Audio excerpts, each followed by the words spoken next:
Cinquesima vire o ban e Lumio e quest'anno la comunità ha voluto cambiare un po' la posizione sorte di abbiazze per avvicinarsi dai Vorni e dunque i Vorni abbiamo ritrovato un passaggio nei Diasse e Ubaese, dunque non c'è mica vittoria e dunque c'è tre forni oggi che sono accesi e dunque cominciamo bene il Vorno di Arimessa, il Vorno Gumoae che ne abbiamo fatto già poco e poi dopo si rigola c'è un forno più antico che è acceso per quelli che sono i proprietari d'oggi e che facciamo visitare e poi dopo c'è un forno di Ume Casta che è un forno che c'è bene e dunque essendo questa visita la gente può incontrare l'artigiano che viene a presentare le sue produzioni.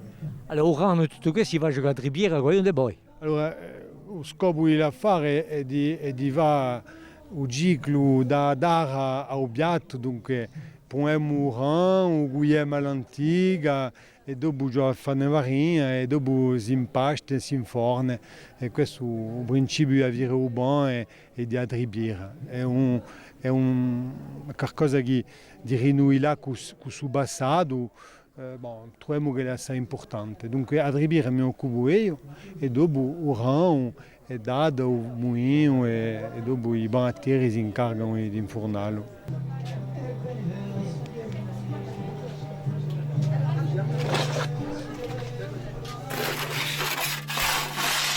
Un pain, il faut qu'il ait déjà une belle couleur, une belle croûte et un joli alvéolage. C'est-à-dire que lorsque on coupe un pain en tranches, on regarde son alvéolage et lorsqu'on voit un alvéolage de différentes tailles, c'est déjà la qualité d'une bonne fermentation.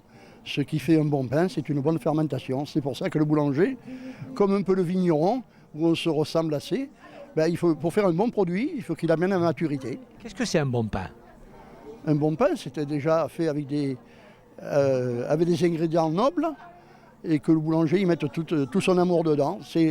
Il est plus facile de faire du bon pain que de faire du mauvais pain. Et au niveau du four, de la chaleur, tout ça, comment vous calculez ça?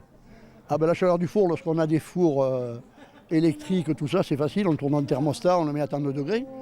Mais lorsqu'on a un four en pierre comme ça, déjà il faut le connaître, il faut avoir un peu des méthodes que nos anciens nous ont appris, de faire brûler un papier, de regarder la couleur de la voûte, d'envoyer une poignée de farine sur la sole. Alors, tout dépend de la réaction de ce qu'on fait. On détermine s'il est trop chaud, s'il n'est pas assez chaud ou s'il est à point. C'est un grand honneur parce qu'être présidente quand même, c'est un titre. Hein. Bon, j'ai pas beaucoup travaillé, mais j'ai beaucoup de plaisir à être là. J'adore Lumio, c'est un endroit où je viens beaucoup, souvent, depuis un bon moment. Et puis l'idée de faire cette fête du pain me plaît parce que j'adore l'idée de garder des traditions, des savoir-faire, des anciens, qui étaient d'une grande qualité. Maintenant, où on a moins le temps, où on connaît plus ça, où je trouve que ça lie à la fois la modernité, parce qu'en fait maintenant la modernité c'est de bien manger, des bonnes choses de qualité, c'est plus de manger beaucoup en masse, et la tradition, puisque c'est ce savoir-faire qu'on n'a plus et qu'on a grâce à ces fours qui ont été gardés et restaurés dans le village de Lumio.